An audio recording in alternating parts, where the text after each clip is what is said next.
And when your brain starts working like that, it's very helpful for you to be able to step out of the brain spinning and realize that you are not those thoughts. You are not your brain doing those things. You are the watcher of those thoughts.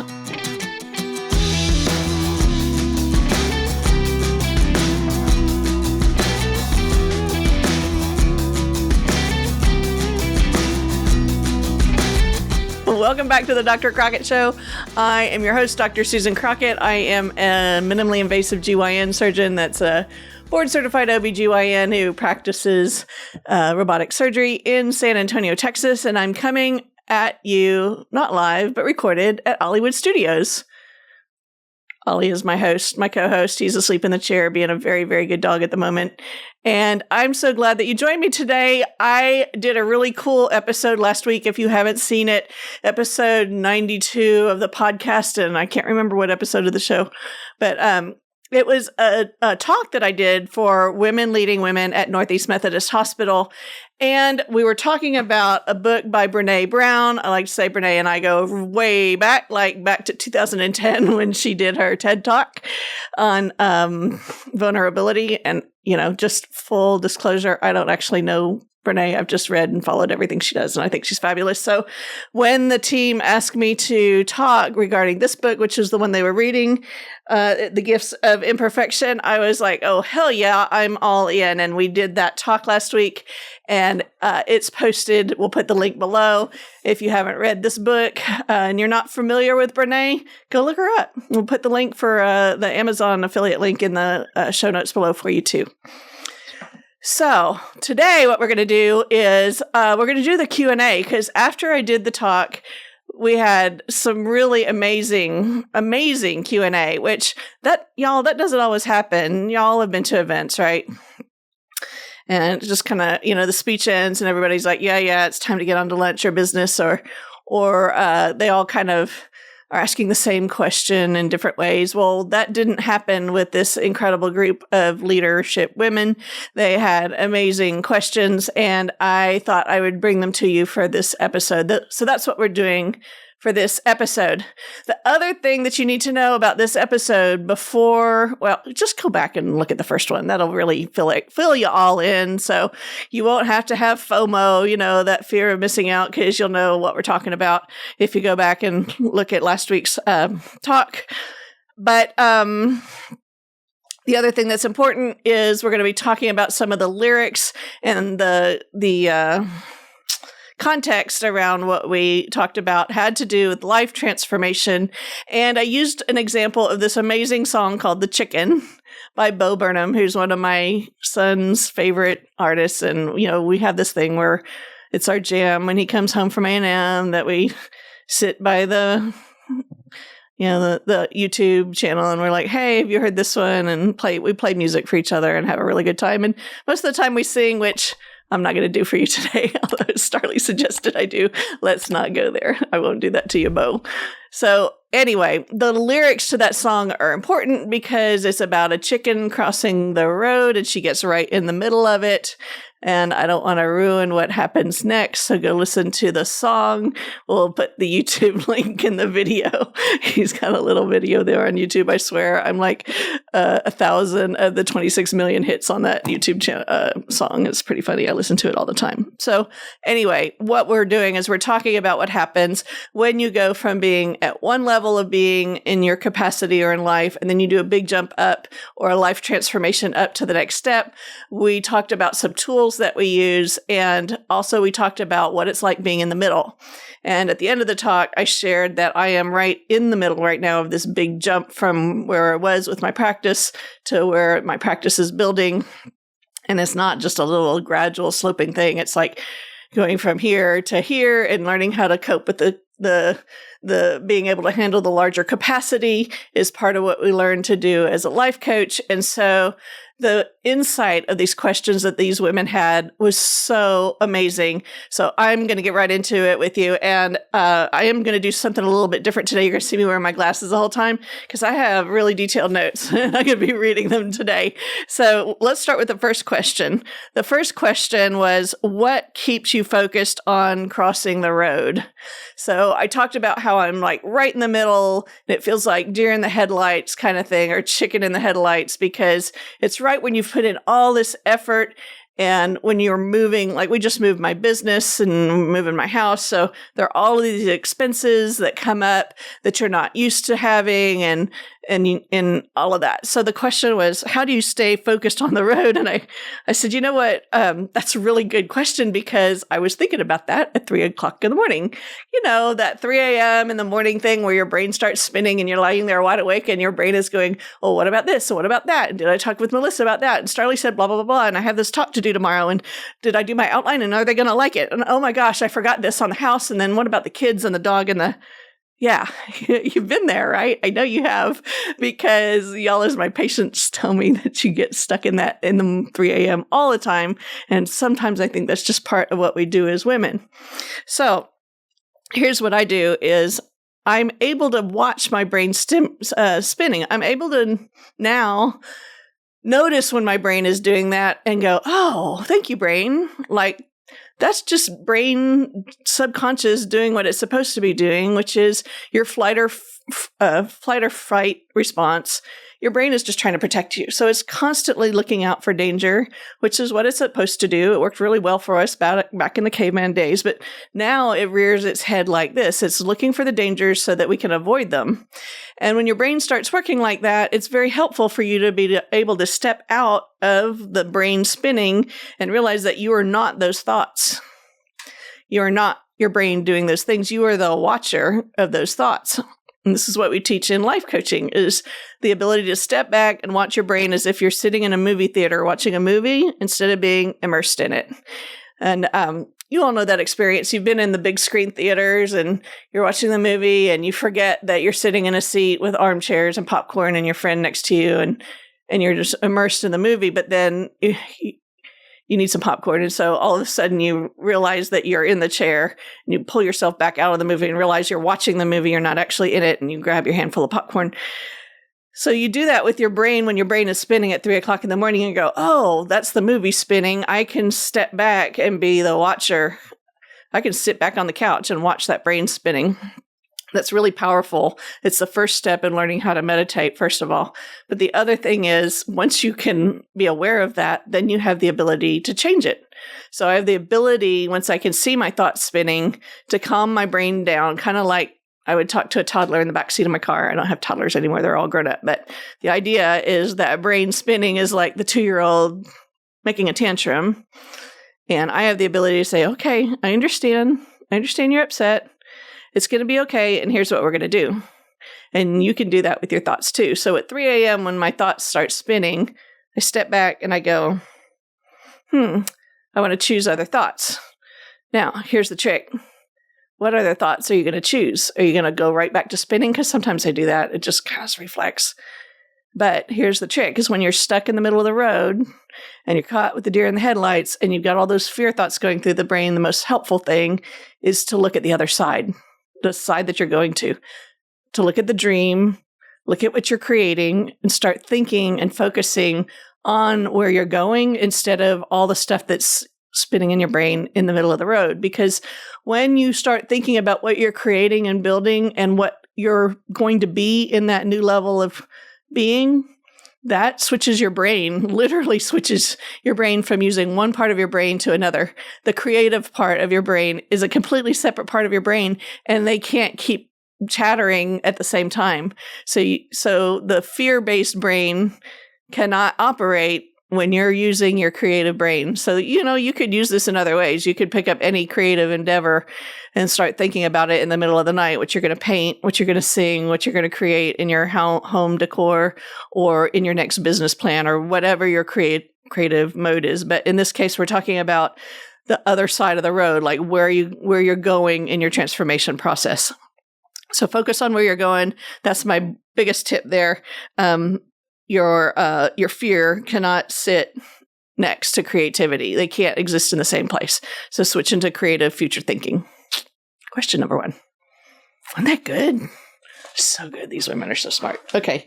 The second one was, what do I do to take care of myself? Oh, This is a loaded question. It was great. I did not load these questions for the Q&A. I promise you I didn't. But they are feeding so much into what we are planning for our curriculum for the Dr. Crockett Show. So I think of myself as a work in progress. I have planned out an 8-part series of protocols with 2 more parts. So it's a 10-show series that's coming up next after I finish prayer and attunement. So we've been going through the 7 seeds on the show. And for those of you who are new and haven't joined us, the 7 seeds are represented by the 7 colors on our show.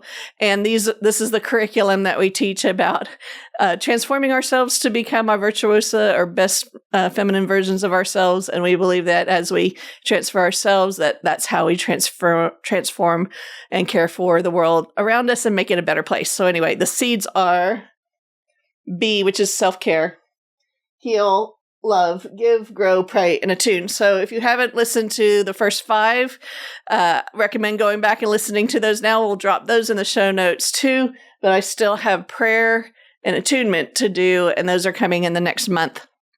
After that, I'm starting this 10-piece protocols talk, because I've been getting a lot of questions about self-care, and I've been giving a lot of thought to teaching on how we take care of ourselves.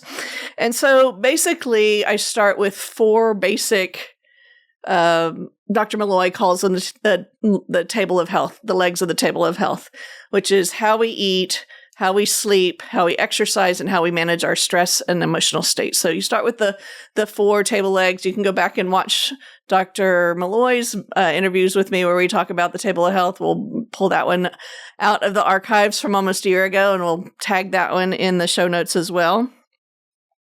And what we do is we start looking at what are our habits and where do we want to go. So again, we're talking about transformation. So our habits are what we're doing now. We all have them. You have your own habit protocols, some of them good, some of them bad, but you have a habit for when you wake up. You have a habit for how you take care of yourself as far as your food.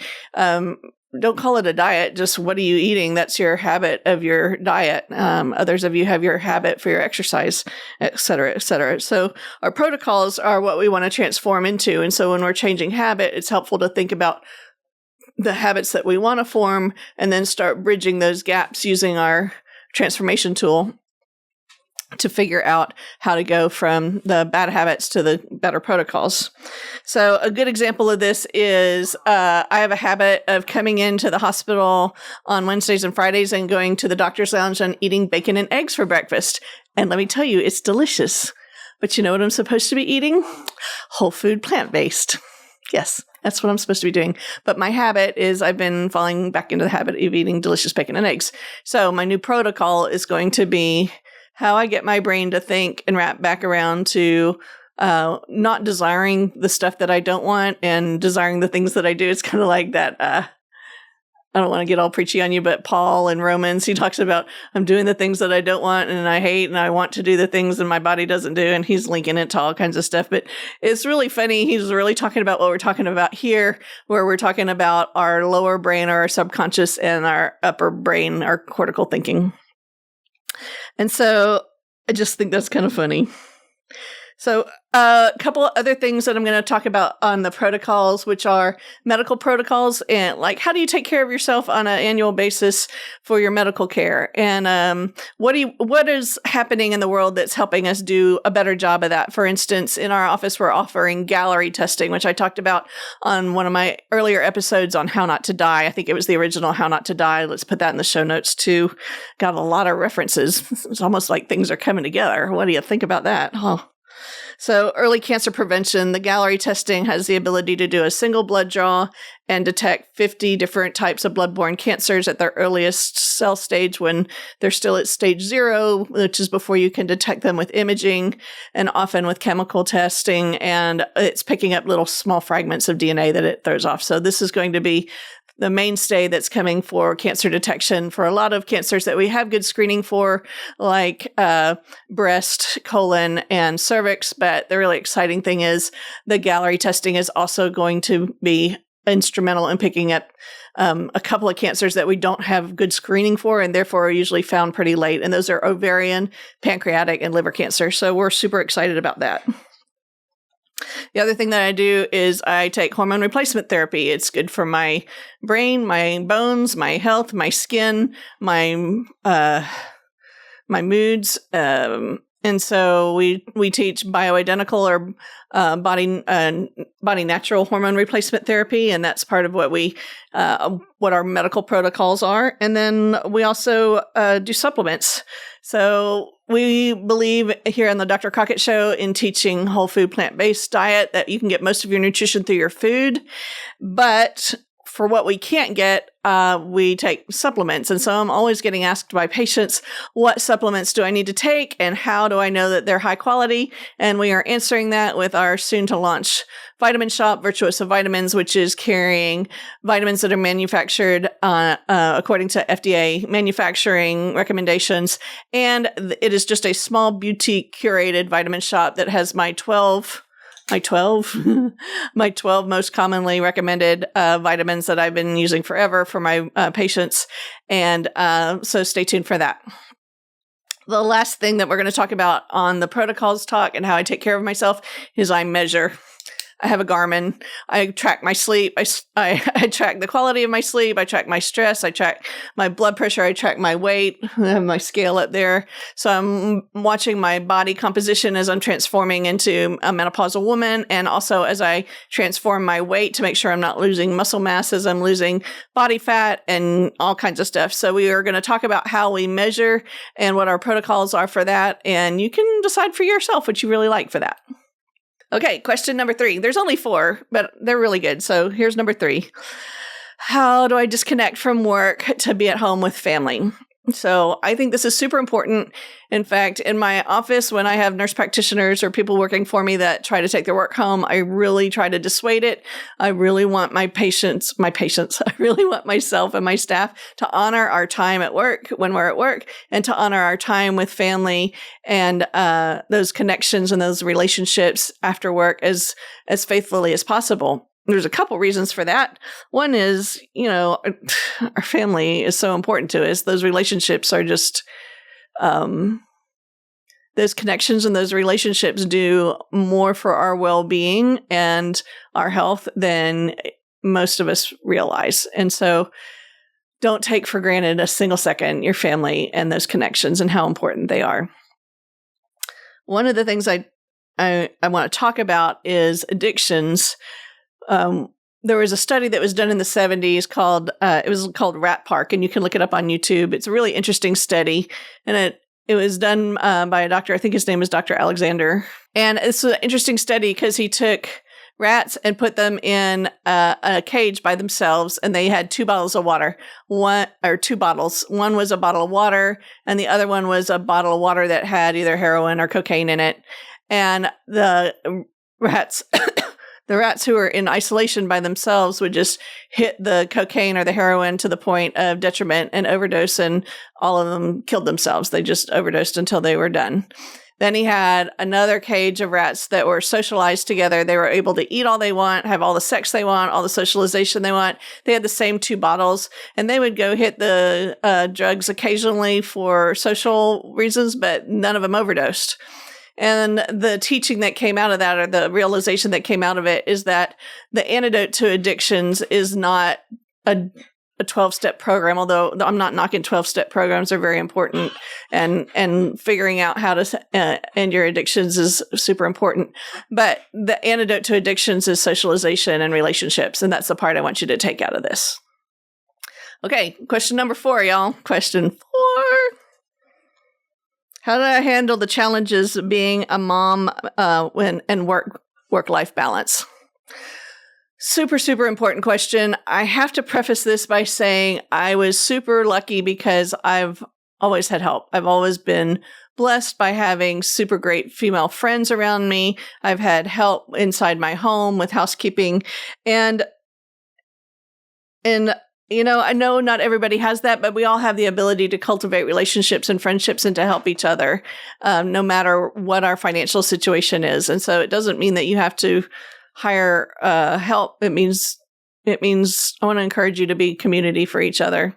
So in the chicken song that we referenced at the beginning of the show, there's a line that goes, "She loves her life as a mother and wife, but wonders if that's all there is. But is that all there is?" She loves her wife as a mother. Okay, I told you I wasn't going to sing. Yeah, she loves her life as a mother and wife, but is that all she is?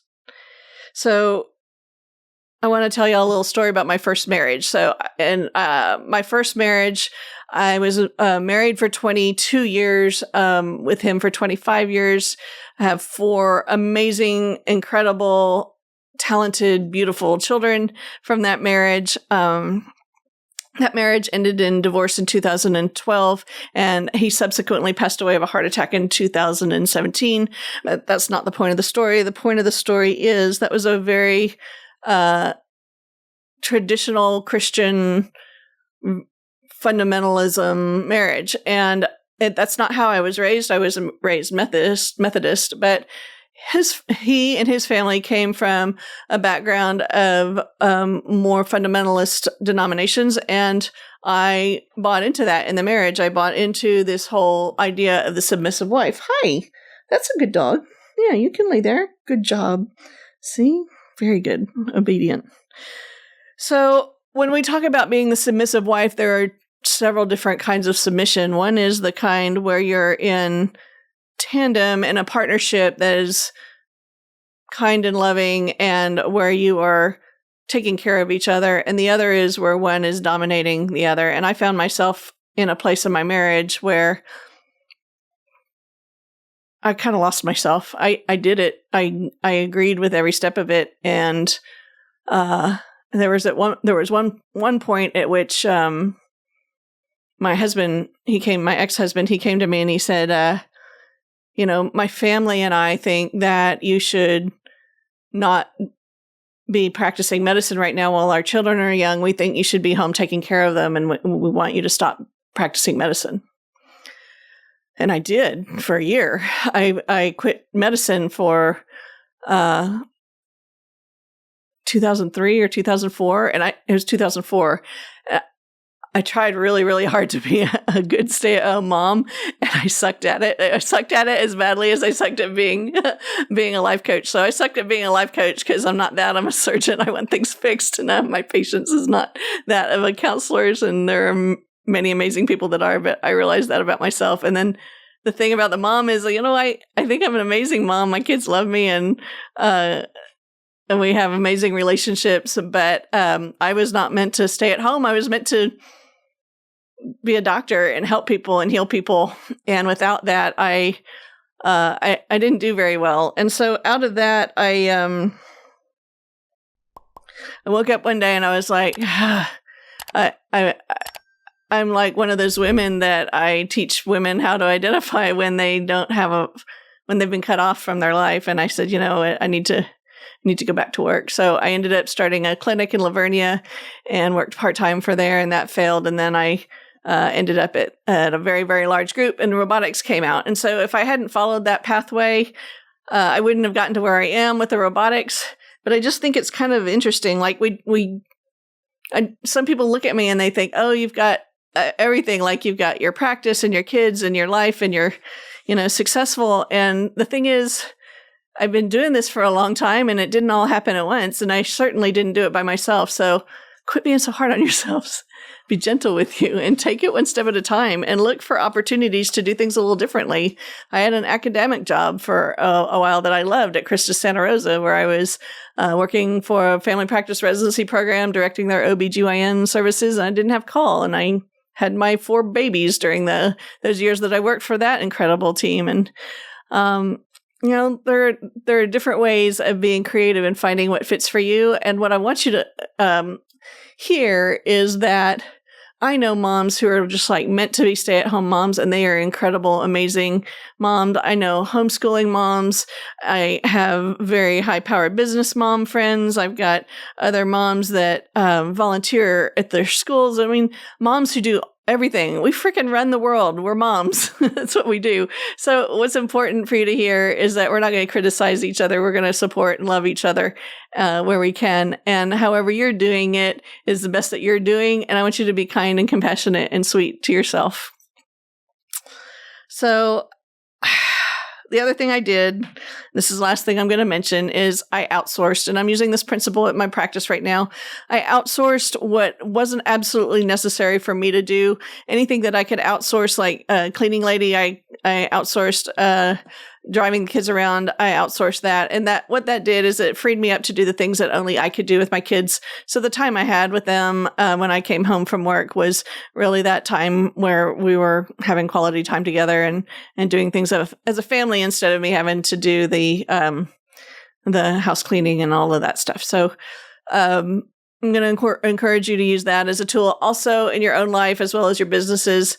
Figure out what only you can do, and as much as you can, outsource what is not necessary for you to do to other people. So that's all I got for you today. Thank you for joining me for the Dr. Crockett Show and tuning into this question and answer from the life transformation speech that was done last week. And again, if you haven't watched that, go back and take a look at it, and this will make a whole lot more sense to you. Until next week, be kind to yourself and be kind to others. Love you guys. See you next week.